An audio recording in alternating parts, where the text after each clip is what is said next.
மாசிமக தெப்பத்தில் குளத்தில் விளக்கேற்றி வழிபட்டால் குளம் தலைக்கும் என்ற நம்பிக்கையுள்ள கோவில் எங்க இருக்கு தெரியுமா? வாங்க, எங்க இருக்குன்னு சொல்றேன். சிவகங்கை மாவட்டம் திருக்கோஷ்டியூர் திருத்தலத்தின் மகிமை அற்புதமானது.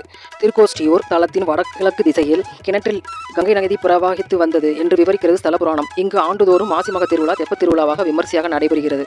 திருக்கோஷ்டியூர் சௌமிய நாராயண பெருமாள் கோவிலுக்கு வந்து மாசிமக நன்னாளில் தெப்ப குளத்தில் இருந்து விளக்கெடுத்து சென்றால் ஒளிமயமான எதிர்காலம் உறுதி என்பது பக்தர்களின் நம்பிக்கை. அதனால்தான் இந்த கோவிலுக்கு வரும் பக்தர்கள் சௌமிய நாராயண பெருமாளை வேண்டிக் கொண்டு குளக்கரையிலிருந்து வேறு யாரோ ஏற்றிய விளக்கை வீட்டுக்கு எடுத்து வந்து வழிபடுவார்கள். பின்னர் அந்த அடுத்த ஆண்டில் அவர்கள் மனதில் நினைத்த செயல் நிறைவேறியவுடன் விளக்குகளை கொண்டு வந்து தெப்பக்குளக்கரையில் விளக்கேற்றி வழிபடுவர். மகாவிஷ்ணுவின் 108 திவ்ய தேசங்கள் ஒன்றாக போற்றப்படுகிறது திருக்கோஷ்டியூர் உள்ள ஸ்ரீ சௌமிய நாராயண பெருமாள் கோவில். கதம்ப மகரிஷி இப்பகுதியில் தவம் செய்த போது தன்னுடைய தவத்திற்கு மனிதர்களாலும் மிருகங்களாலும் அரக்கர்களாலும் எவ்வித இடையூறும் ஏற்படக்கூடாது என்று இறைவனை வேண்டிக் கொண்டார். இரணியாசுரன் என்ற அசுரன் முனிவர்கள் மற்றும் தேவர்களை துன்புறுத்தி வந்தான். அவனை வதம் செய்வது குறித்து பிரம்மா, விஷ்ணு, சிவன் மற்றும் தேவர்கள் இங்கு ஆலோசனை செய்ததாகவும் இதனால்தான் இவ்வூருக்கு திருக்கோஷ்டியூர் என்ற பெயர் வந்ததாகவும் கூறப்படுகிறது.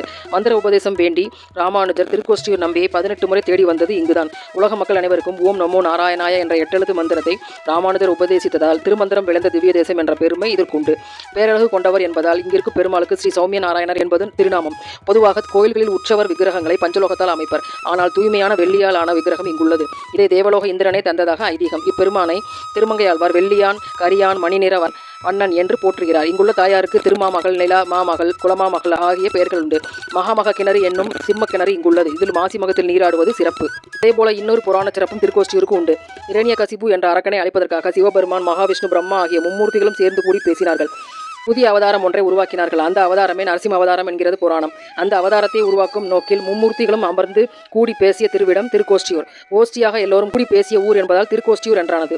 பெரியாழ்வார், திருமங்கையாழ்வார், திருமலிசை ஆழ்வார், பூதத்தாழ்வார், பேயாழ்வார் என 5 ஆழ்வார் பெருமக்கள் இந்த தலத்து பெருமாளை கண்குளிர தரிசித்துள்ளனர், மங்களாசாசனம் செய்துள்ளனர். இந்த தலம் திவ்ய தேசங்கள் மிக முக்கியமான ஸ்தலம் என்று திருமால் பக்தர்களால் கொண்டாடப்படுகிறது.